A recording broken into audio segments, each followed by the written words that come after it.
అందరికీ నమస్కారం. నేను మీ radio city RJ Sunitha. Radio city folk legends లో బార్బరికుడు.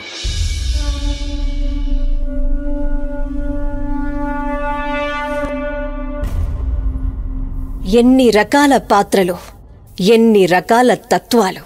మహాభారతం తవ్వే కొద్దీ అనేకానేక పాత్రలు దర్శనమిస్తూ ఉంటాయి. కొన్ని ఆలోచనల్లో పడేస్తే మరికొన్ని ఆవేదనకు గురి చేస్తాయి.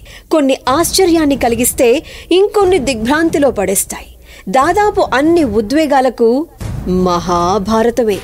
మొత్తం భారతంలో అన్నింటికన్నా భిన్నమైన పాత్ర ఒకటుంది. బహుశా ప్రస్తావన పూర్వకంగా ఎక్కడైనా ఆయన పేరు వినుంటారేమో, కానీ తన గురించి ఇంకా తెలుసుకోవాలి. కృష్ణుడు తన మాయోపాయంతో బలిగొన్న మరో మహాభారత పాత్ర అది. ఈరోజు పాత్రధారి బార్బరికుడు. ఎవరు అంటారా? అతను ఘటోత్కచుని కొడుకు. ఎవరి ఘటోత్కచుడు అని అడక్కండి. మాయాబజార్ సినిమా చూడని తెలుగువారు ఎవరున్నారని లక్క ఇల్లు తగులబడ్డాక ప్రాణాలు వరచేతుల్లో పెట్టుకుని పరుగులు తీస్తున్న ఆ వనవాసంలో హిడింబి అనే ఒక రాక్షస యువతిని పెళ్లి చేసుకుంటాడు భీముడు. వాళ్ల కొడుకే ఘటోత్కచుడు. ఈ ఘటోత్కచుడు ఓ యాదవరాజు మురుబిడ్డ మౌర్వి, అహిలావతి అని కూడా పిలుస్తూ ఉంటారు, ఆమెను పెండ్లాడతాడు. వాళ్ల కొడుకే ఇవాల్టి పాత్రధారి బార్బరికుడు. నిజానికి తను ఓ యక్షుడు. ఓ కారణం వల్ల మనిషిగా జన్మిస్తాడు. అతను చిన్నప్పటి నుంచే తల్లి దగ్గర యుద్ధ విద్యలు నేర్చుకుంటాడు. దేవి ఉపాసకుడు కూడా. దేవి ప్రత్యక్షమై 3 ప్రత్యేక బాణాల్ని వరంగా ఇస్తుంది. ఆ 3 బాణాల్నే బార్బరికుడు తన వెంట ఉంచుకుంటాడు. అందుకే అతన్ని త్రిబాణధారి అని అంటూ ఉంటారు. పాండవులు కౌరవుల మధ్య యుద్ధం అనివార్యం అని తెలిసాక భారత చరిత్రలో ఎన్నడూ లేని రీతిలో సైన్యాలు ఇరుపక్షాలకు చేరుతున్న వేళ అది. బార్బరికుడు ఆ యుద్ధాన్ని చూడాలని కోరుకుంటాడు. వెళ్లే ముందు తల్లికి ఒక మాటిస్తాడు. ఒకవేళ తాను గనక యుద్ధంలో దిగి పోరాడాలి అని అనుకుంటే మాత్రం, అమ్మా, నేను బలహీనుల పక్షాన నిలబడి మాత్రమే యుద్ధం చేస్తాను, ఓడిపోయే వారిని గెలిపిస్తాను అంటూ ధనుస్సు, నీలిగుర్రం తన 3 బాణాల్ని తీసుకుని బయలుదేరతాడు. యుద్ధం ప్రారంభం కావడానికి ముందు ప్రతి యోధుడిని శ్రీకృష్ణుడు ఒక ప్రశ్న వేస్తాడు. నీకే బాధ్యతలన్నీ ఇస్తే యుద్ధాన్ని ఎన్ని రోజుల్లో ముగిస్తావు? ఇది ప్రశ్న. 20 రోజులు చాలని భీష్ముడు, 25 రోజులు కావాలని ద్రోణుడు, 24 రోజులు సరిపోతాయని కర్ణుడు, 28 రోజులు పడుతుంది అని అర్జునుడు, ఇలా తలా ఒక రకంగా చెప్తూ ఉంటారు.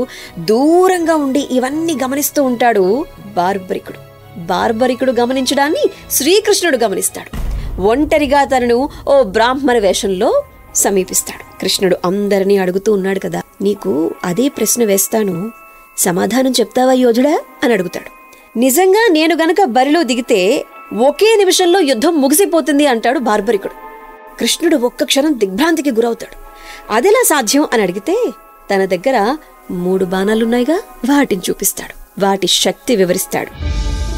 నేను ఒక బాణాన్ని వేస్తే ఎవరెవరిని హతం చెయ్యాలో, వేటిని ధ్వంసం చెయ్యాలో వాటిని వాళ్ళందరినీ అది గుర్తించి పెడుతుంది.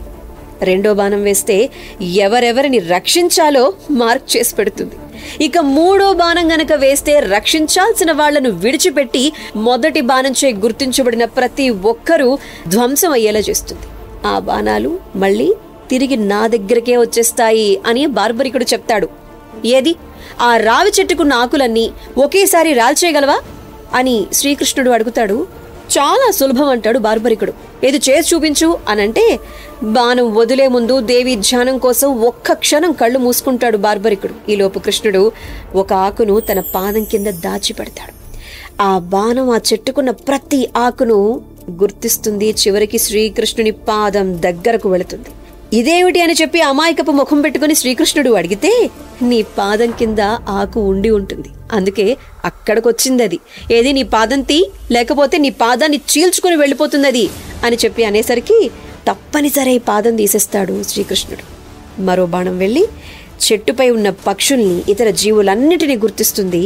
తరువాత బాణం ఆకులన్నింటినీ రాల్చేసి ఒక్క దగ్గర మోపు కట్టేస్తుంది. ఆశ్చర్యంగా చూస్తాడు కృష్ణుడు. ఈ బాణాల శక్తి నుంచి ఎవ్వరిని దాచలేవని, కాపాడలేవని ఆయనకు అర్థమవుతుంది. అయితే ఆ యోధుడి వైఖరిలో ఒక తప్పుంది అని చెప్పి, గందరగోళం ఉంది అని చెప్పి శ్రీకృష్ణుడు గమనిస్తాడు.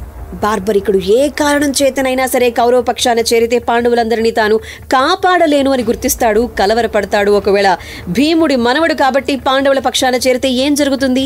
అందుకే దివ్య దృష్టిని సారించి కొన్ని నిజాలు తెలుసుకొని సంభాషణ ప్రారంభిస్తాడు. ఏమాయ్, నువ్వెవరు?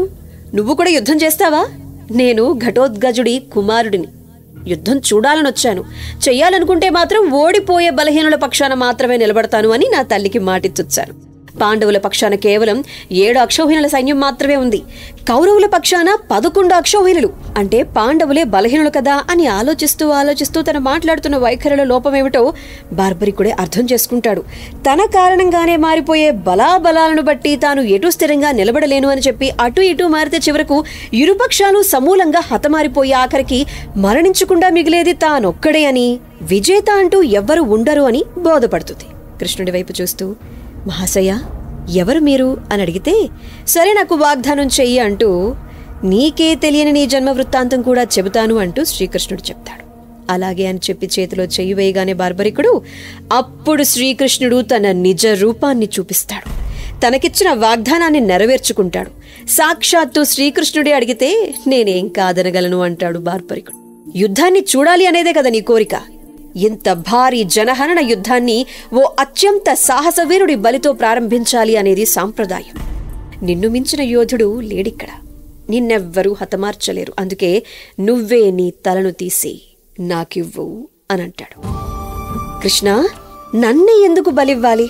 ఇంతమంది యోధులుండగా, పైగా వాళ్లంతా ప్రాణాలకు తెగించి వచ్చిన వాళ్లు కదా అని ప్రశ్నించగా, బార్బరిక, గత జన్మలో నువ్వు ఒక యక్షుడివి. భూమి మీద అధర్మం పెరిగిపోయింది, నువ్వే కాపాడాలి విష్ణువు అంటూ బ్రహ్మదేవుణ్ణి వెంటేసుకుని ఓసారి దేవతలంతా నా దగ్గరకొచ్చారు.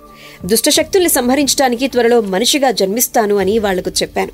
ఇదంతా వింటున్న నువ్వు ఈ మాత్రం దానికి విష్ణువే మనిషిగా అవతరించడం దేనికి, నేనొక్కడిని చాలదా అని చెప్పి ఒకంత పొగరుగా మాట్లాడావు.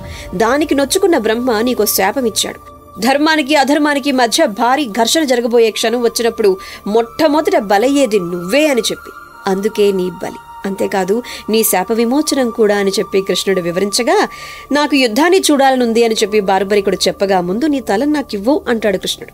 అప్పుడు సంతోషంగా తన తలను తానే నరుక్కుంటాడు బార్బరికుడు.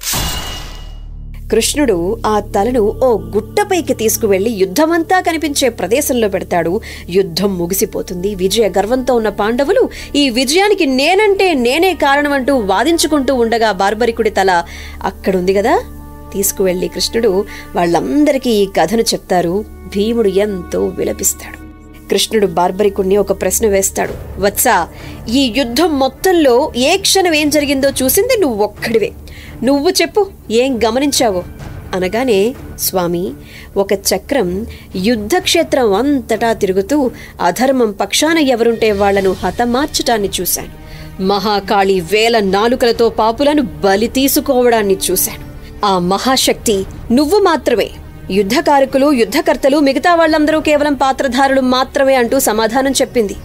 ఆ తర్వాత అతని శాపం ముగిసిపోయి తిరిగి యక్షరూపాన్ని పొంది ఊర్ధ్వలోకాలకు వెళ్ళిపోతాడు. అతనే మహాభారతంలోని బార్బరికుడు.